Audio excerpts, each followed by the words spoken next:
action. Well, Julie, all I have to say to you after seeing Victor Victoria, if this doesn't break the Mary Poppins image, then you'd better just open a pizza stand someplace. I'll remember that. But I don't think there's any danger, really. Don't you feel now, Julie, that you really are over that barrier after SOB and now after this one? Well, they're two wonderful roles. They were so different, and no, I'm very happy. Yes, you're right. I wonder, of course, in this movie you're playing, when it opens up, you're playing a performer, a singer, a classically trained singer who's really down on her luck. I mean, she's so hungry, as I love the line that Blake wrote, that you would sell your virtue for a meatball. Yes. But really, in your own life, Julie, was there ever a time when you were just so down on your luck that you really felt desperate? I don't think I've ever been quite as desperate as that.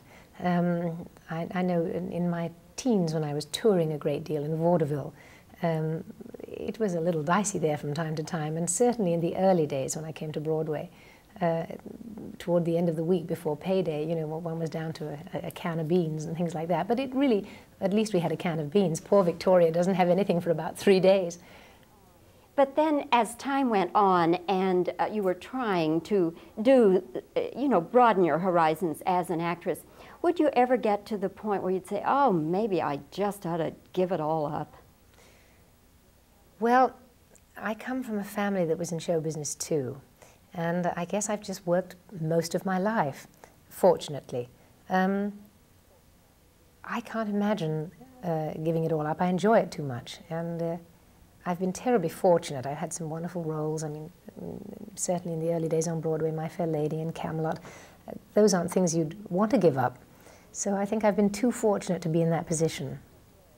In motion pictures, where people do have the tendency, I think, to type you more even than Broadway, have you ever looked at any other actress, and I'll just pull one out of thin air, Jane Fonda, for instance, and said, now she gets to do everything, why don't I? I've certainly admired some of the roles she's played and admired her in them, and wished that I could maybe have that opportunity too. But I think that over the long haul, over the years, it all balances out. So you're feeling pretty good about things? Oh yes, indeed I am. Yes. Julie, I wonder about, for yourself, in this movie, of course, you're a woman who is playing a man who is impersonating a female. That's I mean, right. It all gets terribly confusing. It is confusing. Okay. Now, in the La Jazz Hot number, right. What kind of attitude did you put yourself in before the camera would roll so that you could try to bring that to the public? Well, I had a lot of help from our choreographer, who staged the number as if I were indeed a female impersonator. From what I gather, and from the people that I've seen, female impersonators don't move as much as, say, a female dancer would move. The numbers are kind of staged around them, and they're rather still and very glamorous, and it's a lot more posing. And so that helped a lot. The number was staged that way. And then I knew I had to be convincing as a woman in those numbers. I mean, that's what eventually Victoria becomes the Toast of Paris, because she is supposedly such a good female impersonator.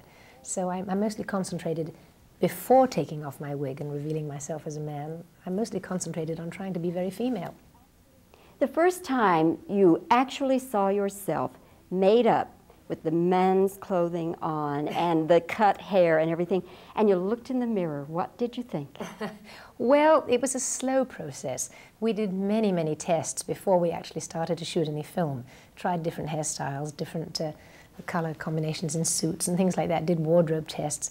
There's an awful lot of preparation for a film like that, and that helps a lot. So there were some days when I would look at the screen tests and say, oh my God, no, that won't do, it's terrible. And other days when we'd say, yes, a little bit of that and maybe a little bit of that.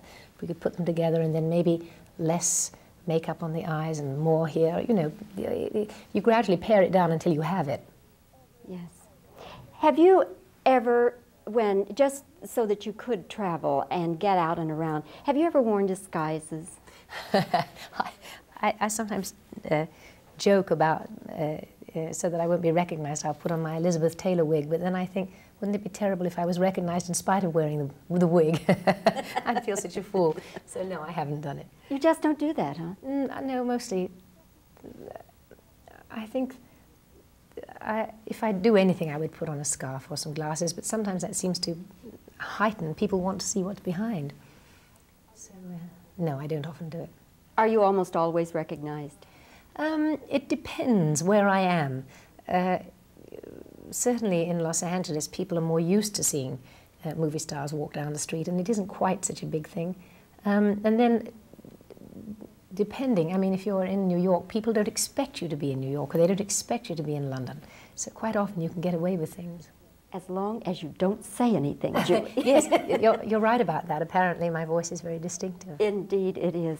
Well, Julie, again, congratulations on a perfectly marvelous performance, and I'm not saying it to be patronizing. Oh, thank you. I think it is an outstanding performance, and I enjoyed the movie very much. Thank you, I'm nice so glad. to see you again, yes. Julie. Bye-bye. Okay, that's cut and print. Now let's get adjusted for the close-ups. Okay. Julie, no. Why don't you go out where it's cool? And, okay, so I'll do some... Well, the best thing to do is sit back in the chair. We're turning. Okay. Let them focus. I'll give you a couple of reactions first. We get a lot of upper in the hall. What's the matter? People talking outside the door. All right. Just let me see if I can shut them up. Hey, And I play a male playing a female, playing a male, playing a female. Or something like that. And I like them all.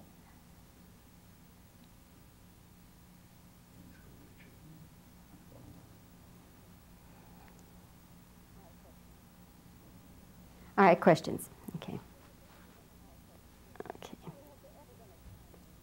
Julie, has there ever been a time in your life when, like the line in the movie, that you would sell your virtue for a meatball? Has there ever been a time in your life when you've been that desperate? Has there ever been a time in your life when you have felt really desperate?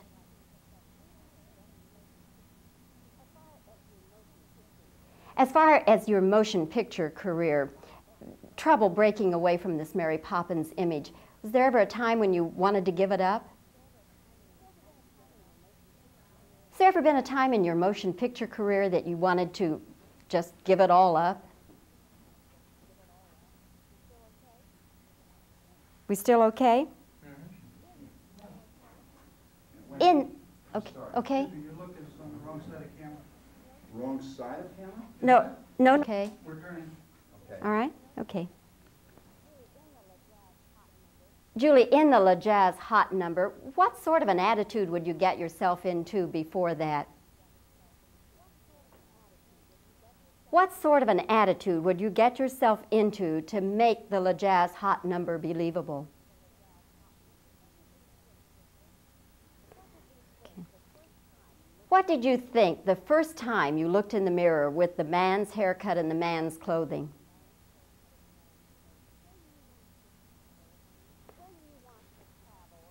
When you want to travel and not be noticed, what do? Do you wear disguises or anything? Do you ever wear disguises so that you won't be recognized? Are you always recognized in public anyway? Okay. Have you ever envied actresses, say like Jane Fonda, who can just play any kind of role or get people to cast them in any kind of role? Okay. I guess that'll do it then. Okay, and give me some more reaction while we're All right. Reaction this way. Reaction. Male playing a female, female playing a male, impersonating a female. And all of those things. We've got it now from two angles. What made it difficult? Okay. What made it difficult was once we moved below the neck level, we can't really fake that we haven't moved the camera, and they won't let us. Yeah, I know.